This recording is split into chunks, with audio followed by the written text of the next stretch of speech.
It was one of those Sunday mornings when I simply desired to visit Home Depot and pass the time. I was aware that I should have been attending church, but this alternative seemed much more enjoyable. I didn't really have any specific needs, but since I had a strong dislike for golf, this seemed like the best way to spend my time. Hopefully, by the end of the year, there would be a sale on grass and seed. 2 years ago, I managed to purchase 4 bags at a quarter of their regular price. John, it's a pleasure to see you here.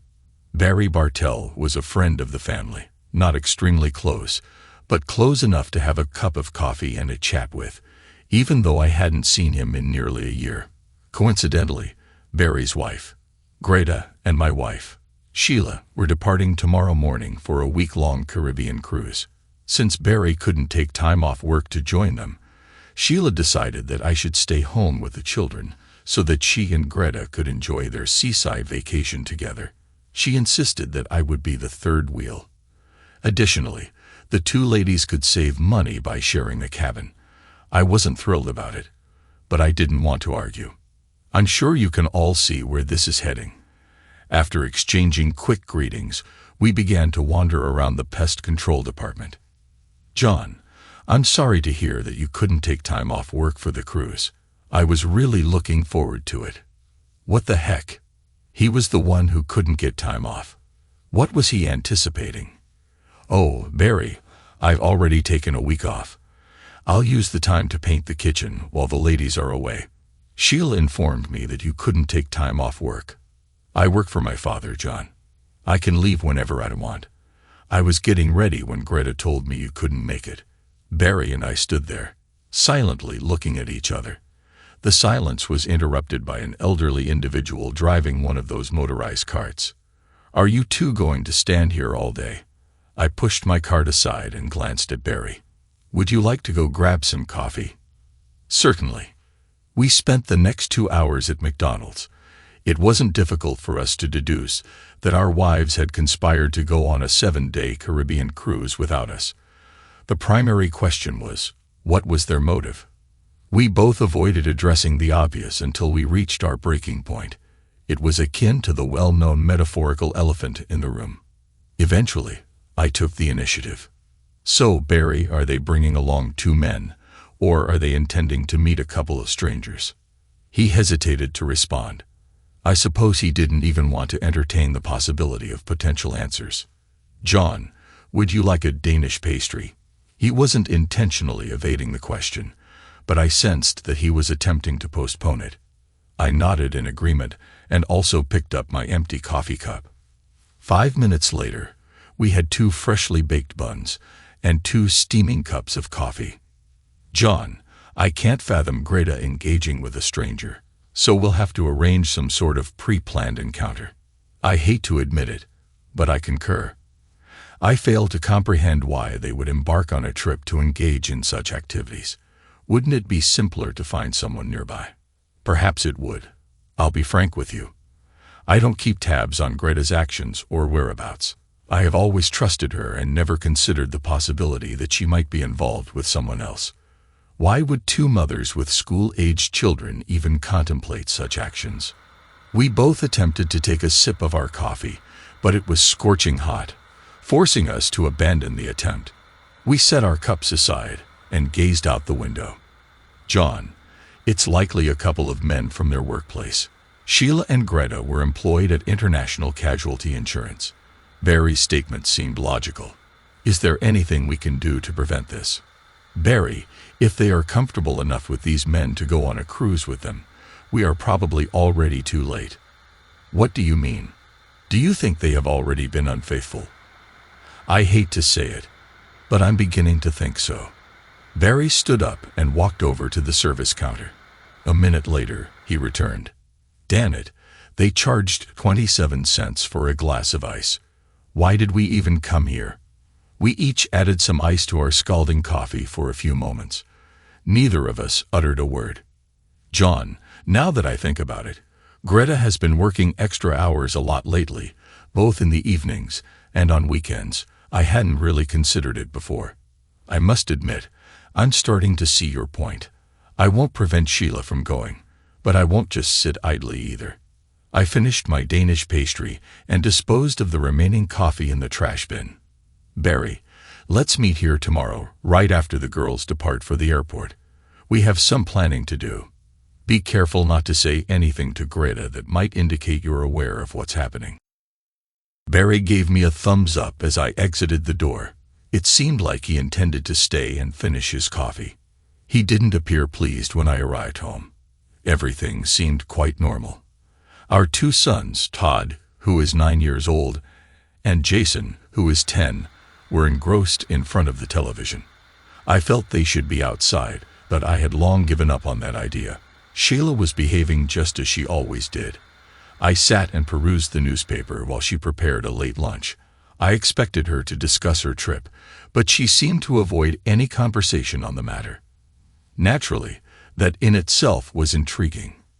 After lunch, I finally took the boys outside to play some soccer. Meanwhile, Sheila was busy packing her belongings inside. She insisted on having everything ready so she could leave without any issues in the morning. I smiled, stealing a few glances towards the house. How could I have overlooked this? How foolish had I been? Why hadn't I suspected this long ago?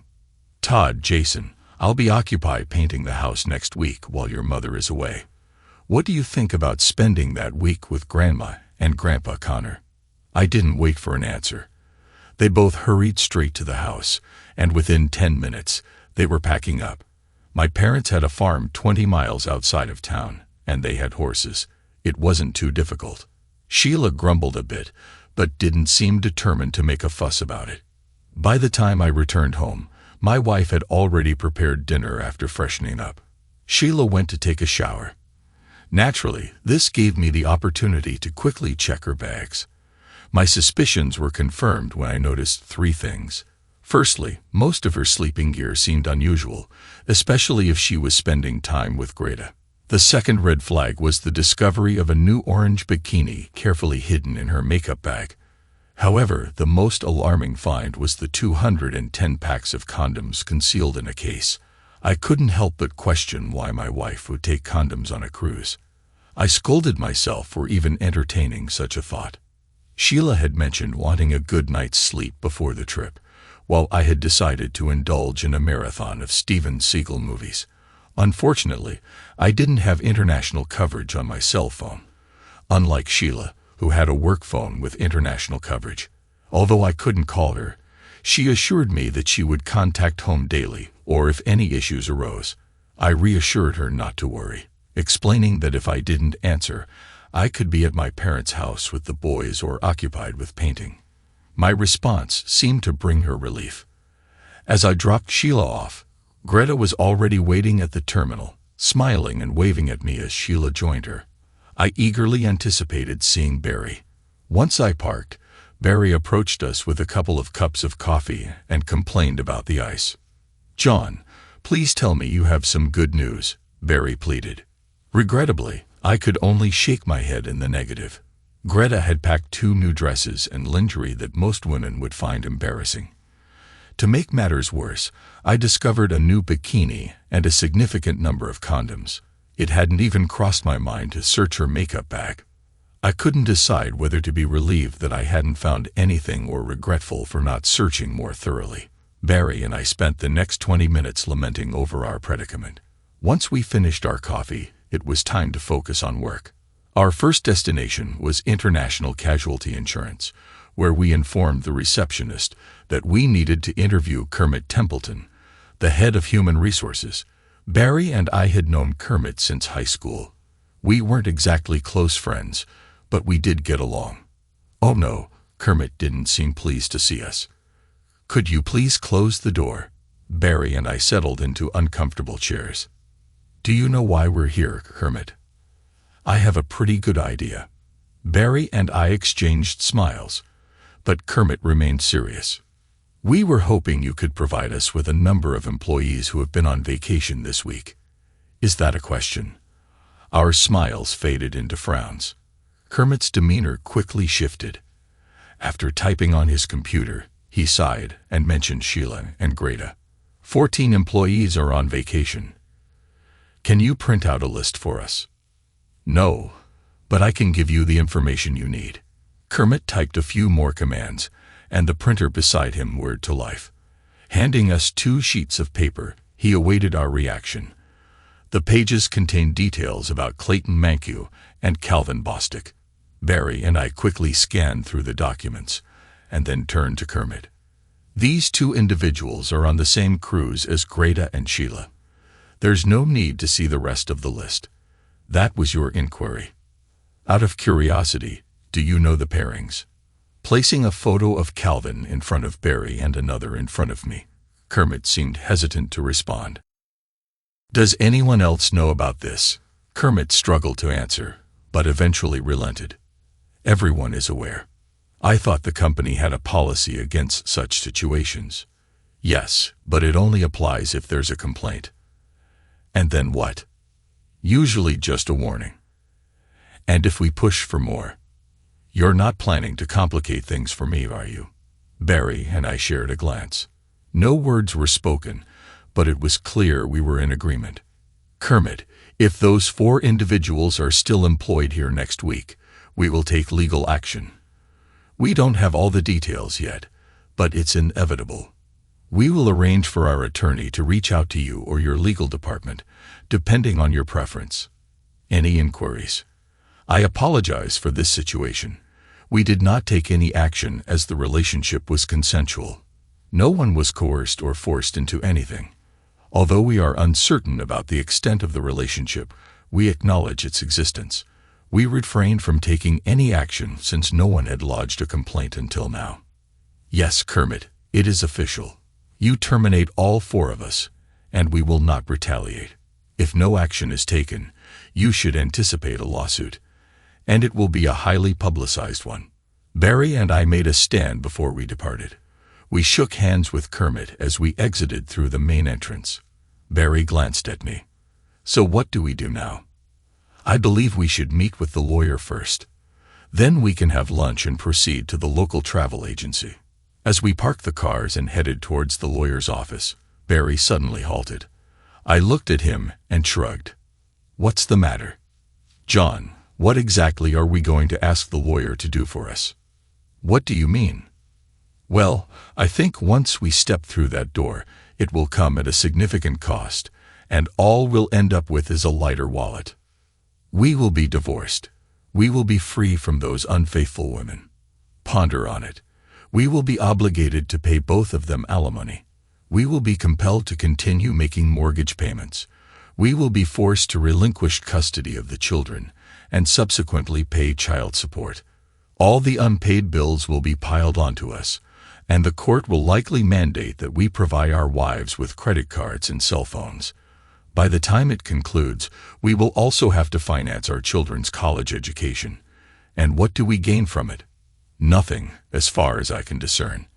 Why on earth would any rational person choose to get a divorce? The only reason I can think of is to maintain contact with his children. That's the entire trade-off. Damn it, Barry. I love my kids. I don't want to lose them. I understand exactly how you feel. I would be devastated if I couldn't see my daughters again.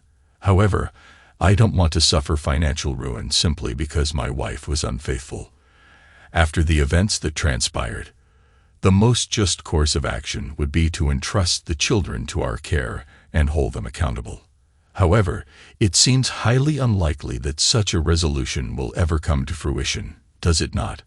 I can't help but feel as though I am being coerced. Both of us stood in silence amidst the parking lot. John, who on earth is responsible for creating these unjust laws? It is incredibly unfair.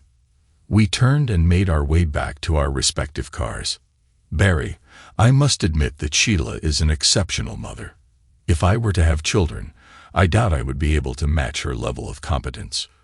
Yes, I understand. The same can be said for Greta. She is a devoted mother, and the girls adore her. It pains me to say it, but she would make a better parent than I ever could, despite her infidelity. We both remained silent, leaning against the hood of my car.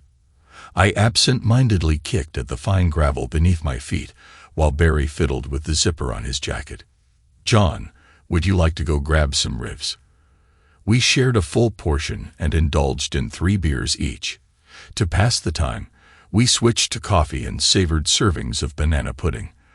Once we had sobered up enough to drive, we made our way to the reputable Good Times travel agency.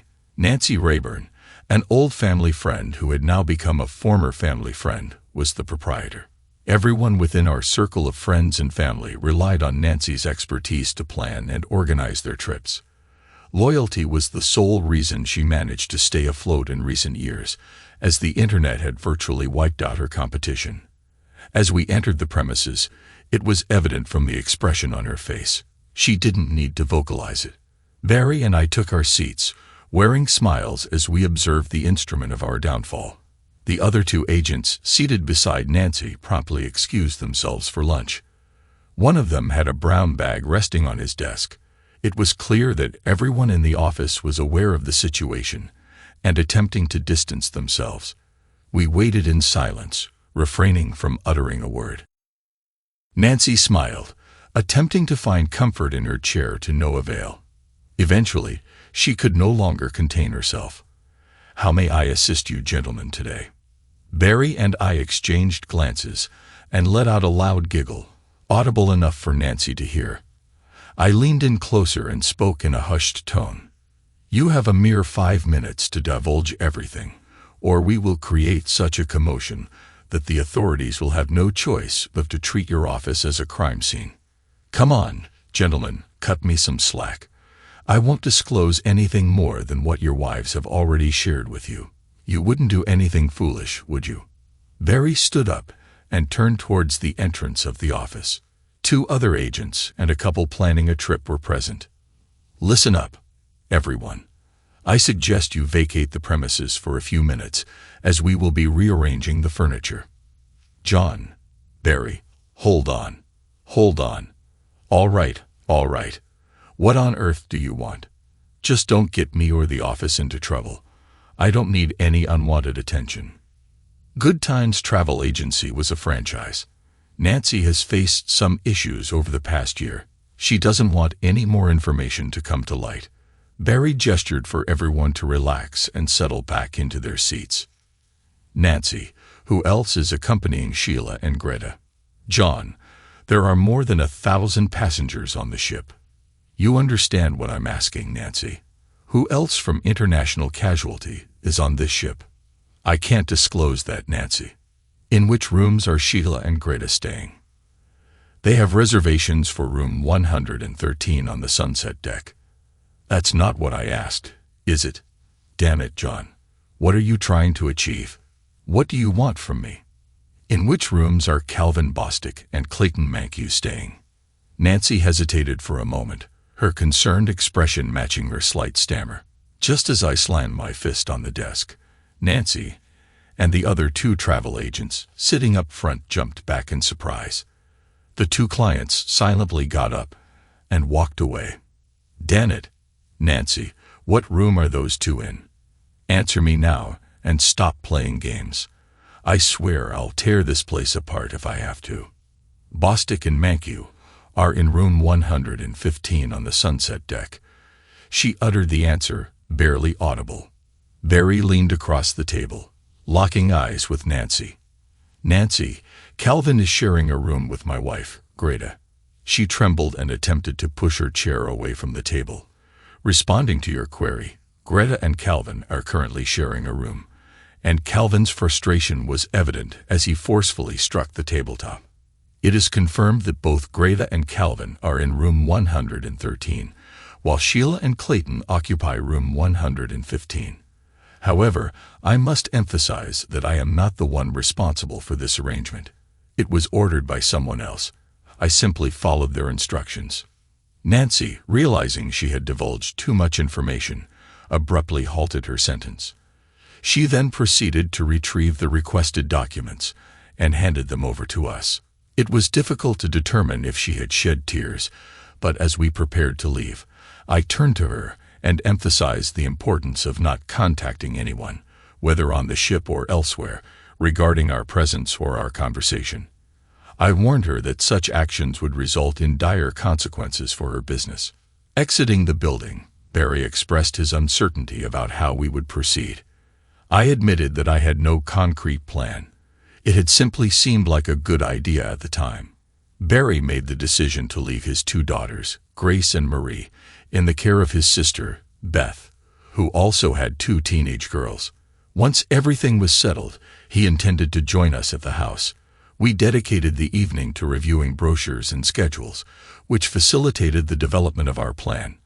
We both acknowledged that our marriages were irreparable, and our primary concern became the well-being of our children. We loved them dearly and contemplated how the divorce would impact their lives, particularly in terms of our respective responsibilities.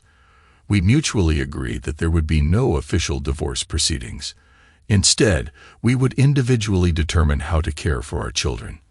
I hoped that once the dust settled, I could arrange to live with Sheila and the kids. Naturally, I would ensure their basic needs were met, but I had no intention of financially supporting Sheila. All of this required careful planning and effort. If everything goes according to plan, I intend to cover their college tuition as well. This evening, we had to make a decision on how to handle the immediate issues. Fortunately, there was complimentary Wi-Fi available on the cruise ship. Barry planned to bring his laptop and download all the contact information of our friends, relatives, and coworkers, including addresses, phone numbers, and email addresses. Dealing with cell phones would still be a challenge, but we didn't want to bother with that at the moment. The cruise ship was scheduled to arrive in Montego Bay on Wednesday morning. We managed to find an affordable sightseeing flight that would bring us there by 7 a.m. on that day. Booking a room for the duration of the cruise turned out to be much simpler than we had anticipated. It took less than an hour to arrange a flight to Jamaica and reserve a room for the return journey. Sheila called and left a message informing us that they had settled into their cabin without any issues and were already at sea. She asked me to inform Barry that Greta was also on board. The evening was just beginning, and we were almost ready to depart. We planned to spend most of the following day organizing our financial and personal matters, such as bank accounts, bills, credit cards, and personal belongings.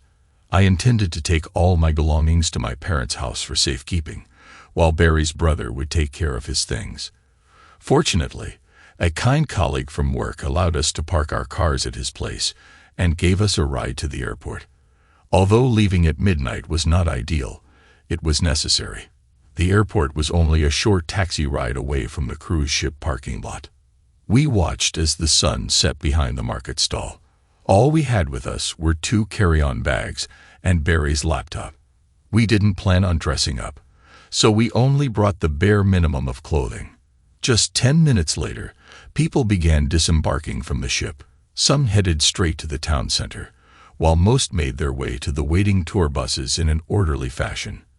Everything seemed well coordinated, as if it had been done countless times before. Sheila and Greta walked along the walkway with wide smiles on their faces.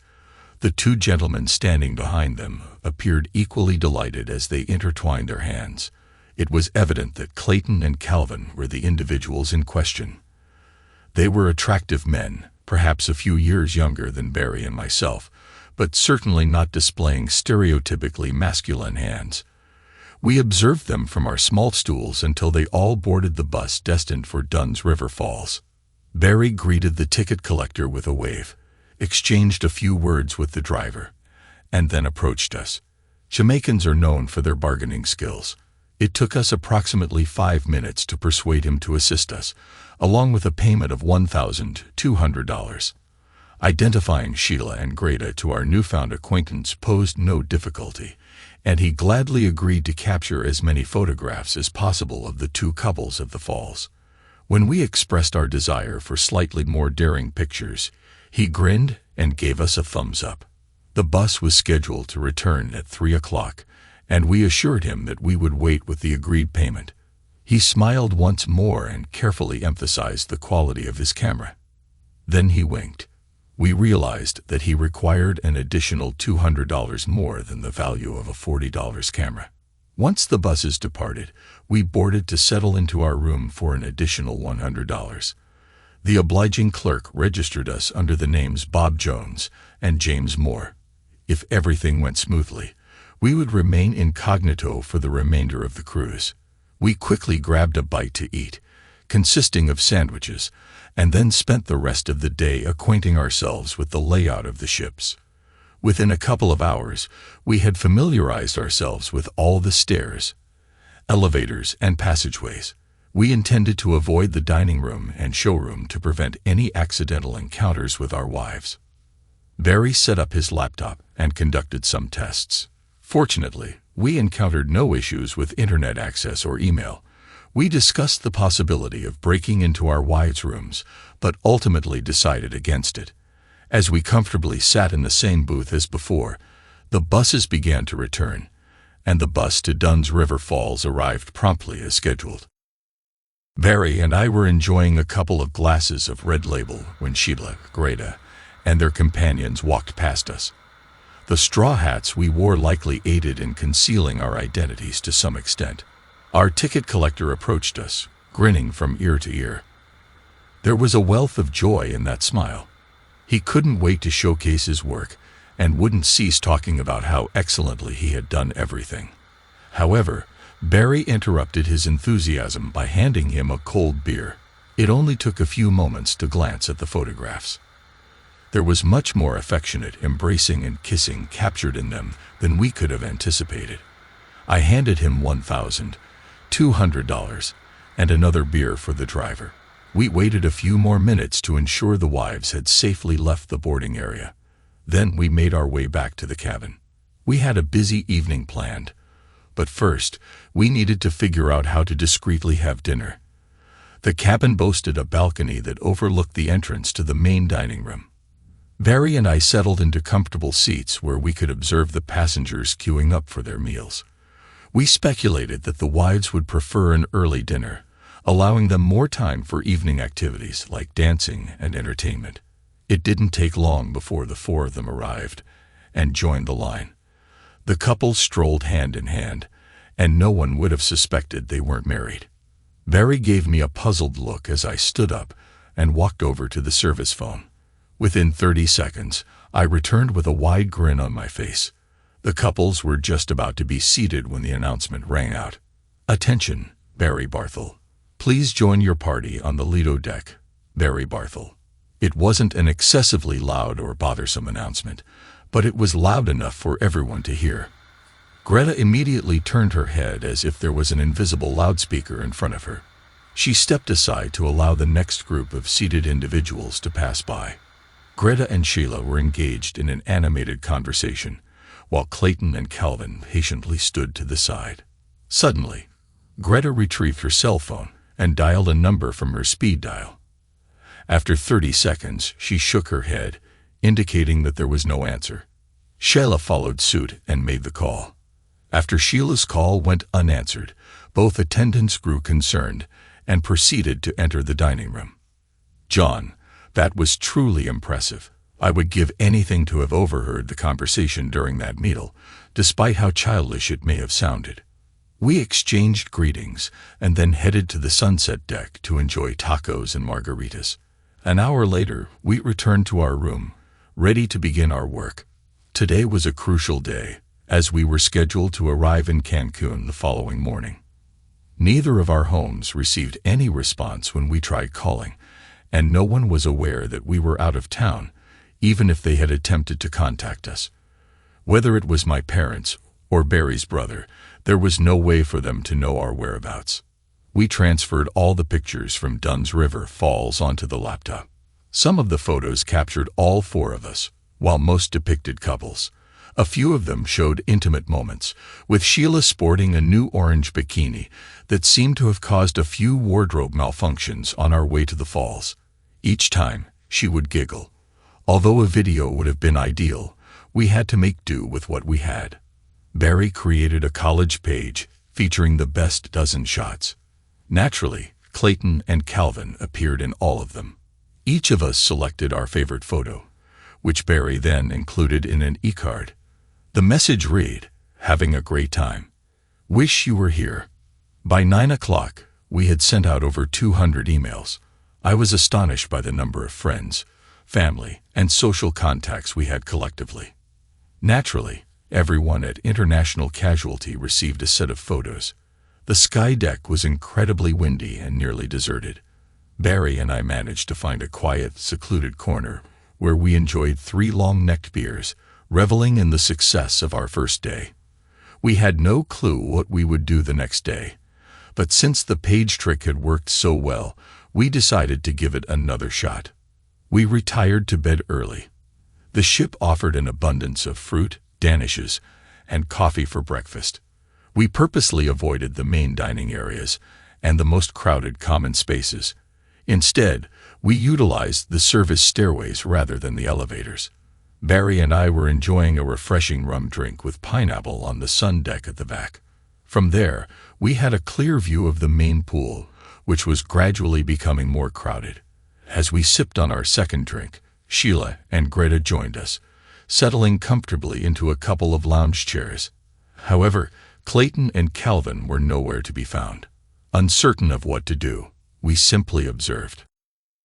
At the other end of the deck, there was a bored-looking teenager engrossed in his cell phone. I always found it fascinating how quickly teenagers could send text messages on those devices. I nudged Barry, and together we approached the young guy. We were faced with the challenge of approaching a boy on a cruise ship without appearing strange. It was an awkward situation, but we managed to navigate through it. Eventually, he agreed to let us use his cell phone for a fee of $20. Hello. Hi, Sheila. It's John. I apologize for not being able to answer your call last night. I tried calling home 3 times, John. Your phone indicates you're calling from Baltimore. I'm sorry, but I had to borrow this phone. You know I can't make calls from mine. Is everything all right, John? Your parents had no idea where you were. I'm fine, just busy. Are you having a good time? Yeah, we're having a fantastic time. It's a shame you couldn't join us. All right, please say hi to Greta for me. Before I let you go, I need to return the phone to its owner. By the way, I wanted to mention that you look stunning in that orange bikini. I don't recall seeing it before. By what? John and I burst into laughter as I ended the call and handed the phone back to its owner. Barry and I decided to block Sheila and Greta's numbers on their phones. I gave the teenager another $20 and reminded him to keep our encounter a secret. He thought it was cool and readily agreed. Sheila and Greta were searching all over the ship in an attempt to find me. Sheila tried to conceal herself with a large towel, as if trying to avoid being noticed. It was a foolish move on her part. She attempted to call the number we had used twice, but eventually gave up. Clayton and Calvin arrived a few moments later. Barry proceeded directly to the service phone on the sun deck. Shortly after, he returned to the railing with a broad smile on his face. Attention, Barry Bartell. Kindly join your group at the shuffleboard court. Barry Bartell, kindly join your group at the shuffleboard court. Upon hearing this announcement, there was a flurry of activity near the pool. Greta and Sheila swiftly gathered their belongings and made their way to the shuffleboard court on the port side of the yacht. Meanwhile, Clayton and Calvin simply stood there, appearing displeased. We observed our wives intently from above. They waited for half an hour before departing. As they strolled back to their room, Sheila took out her cell phone and made a call. Judging by the expression on her face, we realized that the postcards had arrived home. We were unsure of the person she was speaking to, but it was inconsequential. Everyone who knew us as a couple possessed pictures of Sheila and Greta with their boyfriends. They lingered in the middle of the deck for a few minutes, examining the displays on Sheila's cell phone before heading towards the cabin deck. Clayton and Calvin attended the evening dinner without their female companions. They spent the remainder of the evening indulging in drinks at the cabaret bar on the lagoon deck. Barry and I occupied a secluded corner throughout the evening, enjoying beer and pizza. They never noticed us. We contemplated whether we should move closer to eavesdrop on their conversation, but ultimately decided against it. Our wives never made an appearance. Around midnight, both of them left the bar in an inebriated state. Several crew members had to assist them back to their cabins. We never discovered how they slept, but it held no significance to us. We were on the sun deck, relishing a breakfast of fresh fruit and coffee, when the Diamond Sunset docked in Cancun. Most of the passengers gathered on the promenade deck, eagerly awaiting the day's festivities. We had yet to determine our plans for the day. It seemed rather foolish to us to attempt to follow two couples while they were ashore. However, it was inconsequential, as Sheila and Greta were among the first to disembark from the ship with their luggage. They weren't embarking on a day trip, but rather leaving the cruise altogether. While the other tourists were boarding the tour buses, Sheila and Greta hailed a cab and quickly departed. Barry and I exchanged a final greeting, unprepared for this unexpected turn of events. We anticipated our wives would locate us soon, considering the boat's limited size, yet they made no attempt to do so. Clayton and Calvin also exited the ship and boarded a tour bus, leaving us uncertain of their feelings. We savored a leisurely lunch in the sparsely populated dining room. With one more stop before returning to Grand Cayman, we needed to strategize. Perhaps a relaxed lunch in the dining room awaited us later. Despite most passengers being ashore, Sheila and Greta's absence made no difference. The atmosphere became more laid back and enjoyable. The ship was set to depart Cancun that evening and reach the Cayman Islands the following afternoon. It seemed like the perfect opportunity for a heart-to-heart conversation. Discussing matters with Clayton and Calvin was necessary, but Barry and I were unsure of what to say. As we entered the formal dining room, we noticed our wives and their partners had secured a table for four, with 2 empty seats. Barry and I waited until Clayton and Calvin were seated before approaching their table and taking a seat. No one objected or questioned our presence. Introductions were in order. "Good evening, gentlemen. I assume you recognize us," I began. Calvin offered a slight nod, while Clayton's expression revealed his displeasure at our arrival. Their reactions varied, with Calvin appearing apprehensive and uncertain, and Clayton clearly irritated. "Gentlemen, Mr. Barthel and I will not be joining you for dinner. With only 3 days left on the cruise, we felt it necessary to caution you to exercise caution." I noticed Barry chuckling, but I chose not to acknowledge him. Calvin appeared intrigued, while Clayton seemed increasingly agitated. It is worth noting that 222 individuals go overboard on pleasure cruises annually and are never found. After a brief pause for emphasis, Barry and I rose from our seats and exited the dining area. Although we could hear Calvin talking, we couldn't discern his words. We both opted for tacos and beer for our evening meal. Due to the strong wind, we decided against going out on the deck, but the sunset was stunning through the windows of the living room. "Well, John, that was quite the spectacle. I'm not entirely sure what you were expecting, but you certainly captured their attention. I'm not sure I did either. Let's reconvene tomorrow and reassess the situation. Unfortunately, things didn't go as planned. Gentlemen, I am Mr. Sorensen. If I may have a moment of your time, please." Barry and I swiveled our chairs to face the imposing Nordic crewman who had approached us. 2 other crew members stood silently nearby. I glanced at Barry. We exchanged smiles before nodding in acknowledgement of this figure of authority. "Am I addressing Mr. Jones and Mr. Moore, or Mr. Barthel and Mr. Connor?" Barthel and Connor. There was no point in concealing our identities. Some of our fellow passengers claimed that you threatened to throw them overboard. Can you provide an explanation for their allegations? No, we did not threaten them. We simply cited statistics on maritime accidents. In fact, we advised them to exercise caution. It was a subtle warning, and you both know it. Why would we do such a thing? The burly Swede, or whatever his name was, gestured towards a quiet corner of the room, and we all followed suit. "Gentlemen, did you threaten Mr. Bostic and Mr. Mankey?" Barry and I exchanged glances and seemed to reach a consensus on our response. Yes, despite not being phrased as a threat, our words were indeed spoken with that intention. Was there a specific reason behind that perceived threat? Absolutely, and you were certainly a contributing factor to that reason. The expression on his face clearly indicated his anticipation for a more detailed explanation. "Mr. Sorensen, Nordic Cruise Lines arranged for these two gentlemen to share cabins with our wives. Throughout the week, Mr. Bostic was with Mrs. Barthel, while Mr. Mankey shared a stateroom with my wife. It appears that Nordic Cruise Lines is hosting a cruise with entertainment at sea, targeting married women seeking to spend time with their lovers.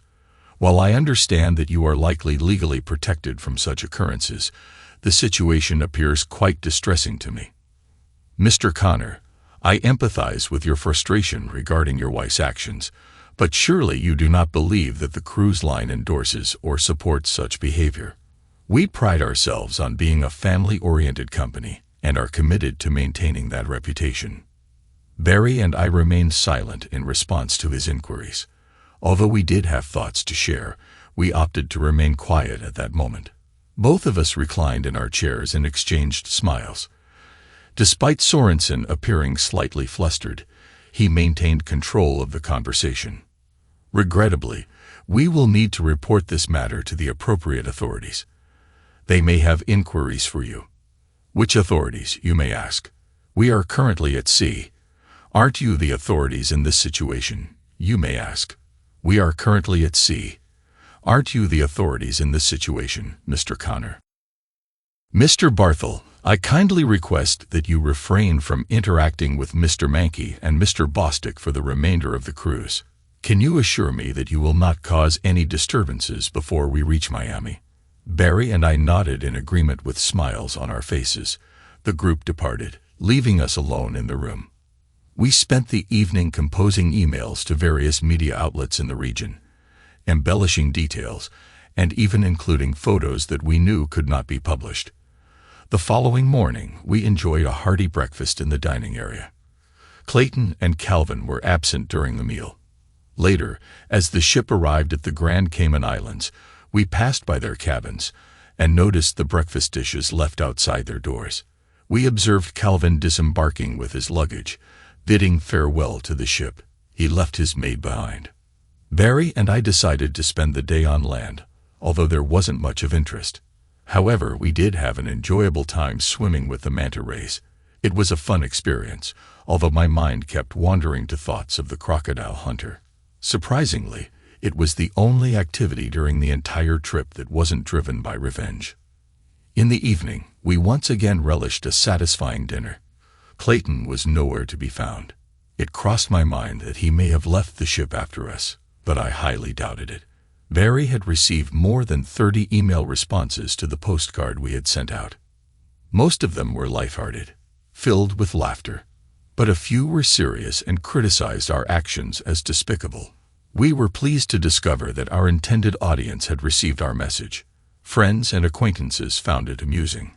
However, our family members responded with disapproval. Sheila and Greta had not sent any messages. Tomorrow we would be returning home, so we made sure to fully charge both of our phones before going to bed. We even sent out 32 press releases, despite our lack of knowledge on how to properly prepare and distribute them. Among those press releases, we made sure to send 2 to Piccolo World Tours, the company that owns the Good Time travel agency franchise.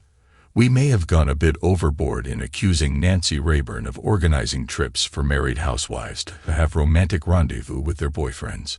We exaggerated the situation to make our point, but we believed she deserved it. The rest of the story ended up in newspapers and was featured on Expo's TV shows. Hopefully, we will receive some sort of response. It had been a good day, and we had a restful night's sleep. The following morning, we enjoyed breakfast on the Lido deck. Once we finished, Barry switched on his cell phone. I received a single call from my father.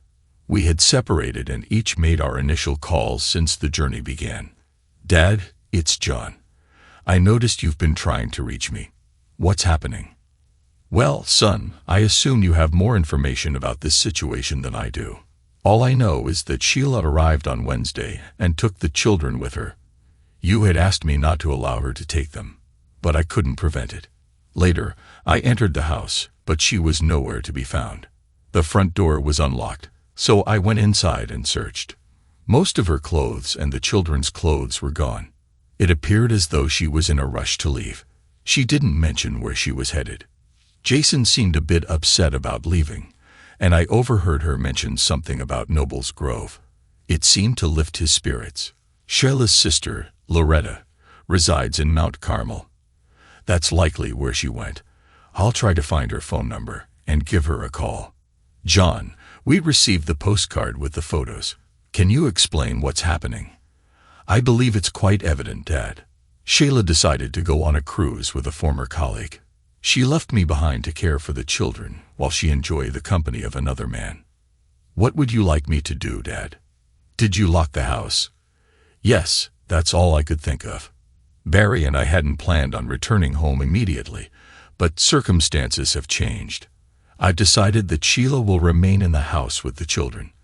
I have no clue why she left. What are your plans? I'm uncertain, but I think I'll be seeing you in a day or so. I'll keep you updated in the meantime. Thank you for calling. I made my way to pour myself a cup of coffee as Barry continued speaking. He appeared displeased. We both assumed that our wives would be returning home to the children, and we intended to reside elsewhere for a few months while we figured out our next steps. Our plan is to seek employment in the Pensacola region. Barry returned with a despondent look on his face. He took hold of a Danish pastry from the buffet table and settled into the chaise lounge opposite me. Wow, you seem just as thrilled as I am. My travel companion forced a weak smile and hummed. John, she's gone. Greta has left the children with my sister. What? She left the kids. What did she say? According to Beth, she hardly said anything. She thanked Beth for looking after them, and then spoke to the girls for a few minutes. Beth mentioned that her car was filled with clothes. I don't know how she found out. I left the kids there. She was alone when she left. What about the house? Beth's husband said no one was in the house. All the furniture and belongings were still there, but Greta didn't live there. He didn't go inside, but I assume all her clothes are gone. Things didn't go as planned for me either. Sheila found out that the boys were at my parents' house and took them from there. I think she went to her sister's in Mount Carmel, but I'm not certain. She took all her clothes and the boys' clothes with her. It seems like my house is empty too. We sat in silence for a few moments.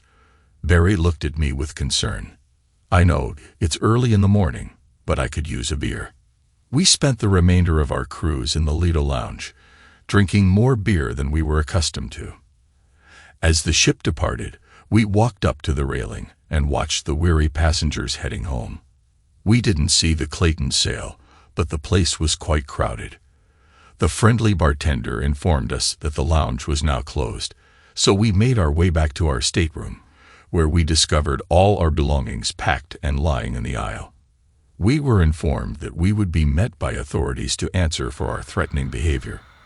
We didn't really understand which authorities they were referring to, but it didn't matter. No one escorted us off the ship, and no one was expecting to meet us. It was, to say the least, a letdown. Not that I was disappointed, but we were hoping for a bit of media attention, but none of that materialized. Barry and I took the last 2 seats in the airport limo van. The cost of one-way tickets back home without prior notice was incredibly high, but we felt like we had no other option. During the return flight, we barely exchanged any words. Our plans had gone awry, leaving both of us feeling a bit down. Barry still had his children, but his wife was no longer with him. On the other hand, I had neither children nor a wife. Coming back to an empty house was far from a pleasant experience. There were no signs or messages from Sheila anywhere in the house or on our phones. I decided to call her workplace and discovered that she no longer worked at International Casualty. Although I couldn't be certain, I assumed that Greta, Clayton, and Calvin were no longer employed there either. The rest of the first day was spent cleaning up the house and getting rid of Sheila's belongings that she either misplaced or no longer needed. Barry faced a similar situation. All he had left were the memories of Greta's brief visit to bid farewell to her daughters. According to Beth, Greta cried when she left the house. Both of us canceled our credit cards and restricted access to our finances. Greta was now a grown woman and capable of taking care of herself. However, Sheila had Todd and Jason, and I needed to figure out how to provide for them. It saddened me that she had taken them away, but I had to acknowledge that she was their mother and had a responsibility to protect and care for them. It seemed that Greta wasn't confident enough to take that risk. In a way, it was a beneficial arrangement, especially for the children. Barry and his daughters had settled into their new home, and things were gradually returning to normal, as one would expect. Beth took care of the girls while Barry was at work and assisted him with household tasks as much as she could.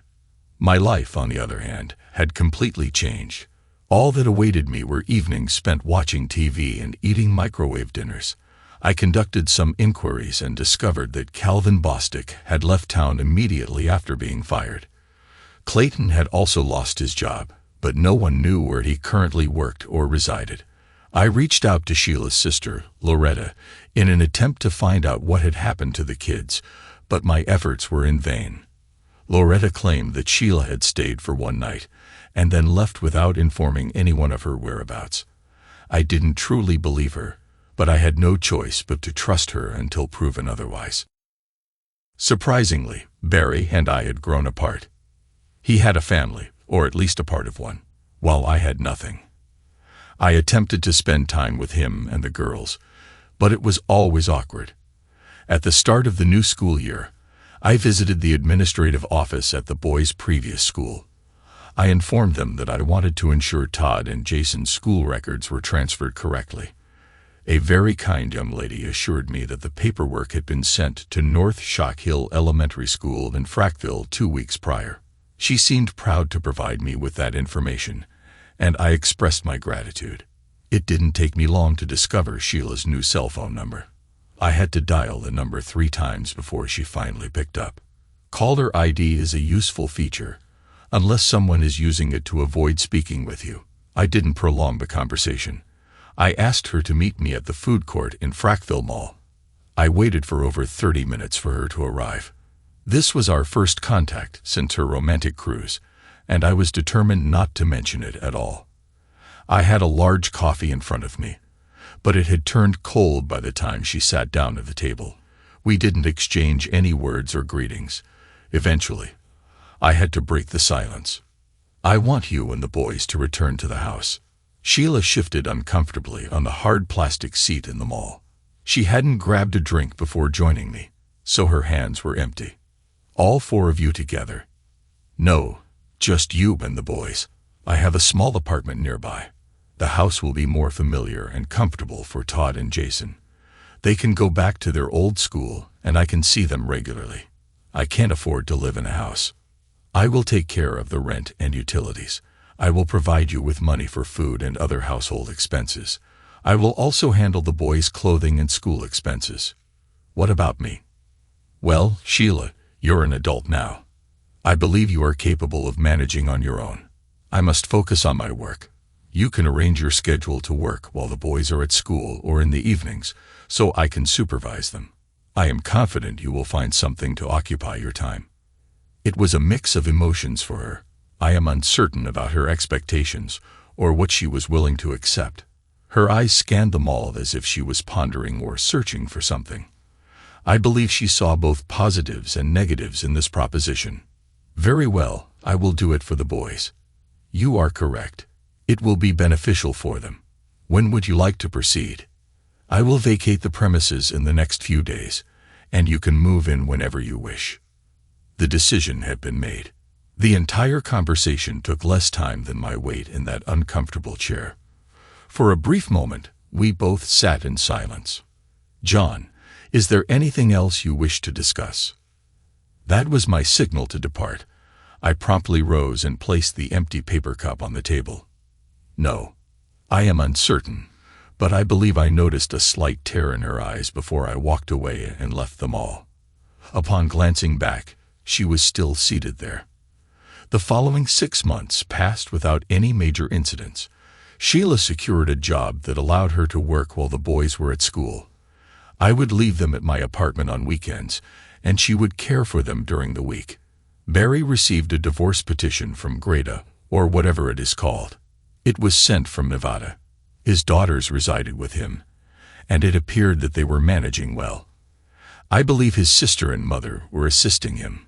Work was progressing better than anticipated. Regrettably, to advance within the company, I would need to relocate. Given the circumstances, I was hesitant to make the move. Christmas was approaching, and then everything fell apart. Upon returning from lunch, I found Todd and Jason waiting for me in the office. "What is happening? Why are you not at school?" "The furnace malfunctioned. We were all dismissed." Jason simply gazed at his feet while Todd began to explain. "When did you all arrive here?" "We returned home first, and then decided to come here. The key was hidden under the mat." "You could have come in earlier."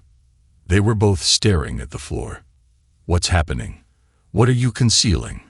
Jason chose to join the conversation. He spoke rapidly and appeared to be stuttering slightly. "When we arrived home, my mother left her bedroom door ajar. She was inside with that man, Clayton. He was in the bedroom." "Yes, Dad. They were engaging in intimate activities. They were both unclothed and engaging in such activities like what you see on the internet." I remained silent.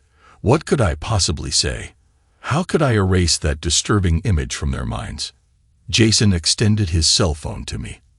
I saw the photos. It only took a few seconds to confirm that everything they had told me was true. Todd seemed inclined to mention that Clayton had visited the house multiple times and that Sheila had instructed them not to disclose his presence. She warned them that if I became upset, they would all have to relocate back to Frackville.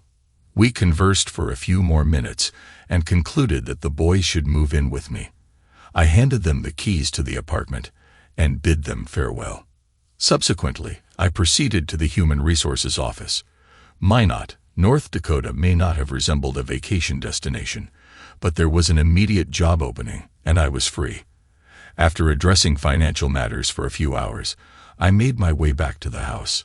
Sheila must have been at work because the house was deserted. The bed was unmade, leading me to believe she had returned home for an afternoon nap. I hadn't even realized Clayton was still present. Just as I finished loading the boys' belongings into the car, she entered through the front door. "John, what's happening? I thought we had an agreement. Where are you taking all this stuff?" "The agreement is null and void, Sheila. The boys and I are leaving. You can shout all you want, but it won't change anything. You can't keep my boys, John. I won't allow it, and the courts won't allow it either. I'm taking them. If you wish to regain custody, you can go to court and explain everything to them." "What is the significance of that?" She stood confidently, with her hands on her hips and a smirk on her face. I placed the final bag on the floor and turned to face my beloved wife. "What did you have for lunch today, my dear? What relevance does that have? Why do you even care? My lunch is none of your concern." She exuded an abundance of self-assurance. "By the way, the heating system malfunctioned at school today. I'm sorry, I don't understand. The school furnace stopped working this morning. All the students were sent home during lunchtime. I'll ask you again, darling. What did you have for lunch today?" Her bravado vanished, and she sank onto the living room couch. She remained silent, just sitting there. I picked up the final bag, but paused at the door before leaving. Jason took some pictures. I hope Clayton has health insurance because he'll need it. I let him off the hook last time, but now he'll have to face the consequences. She didn't cry or faint. She simply sat there like a zombie.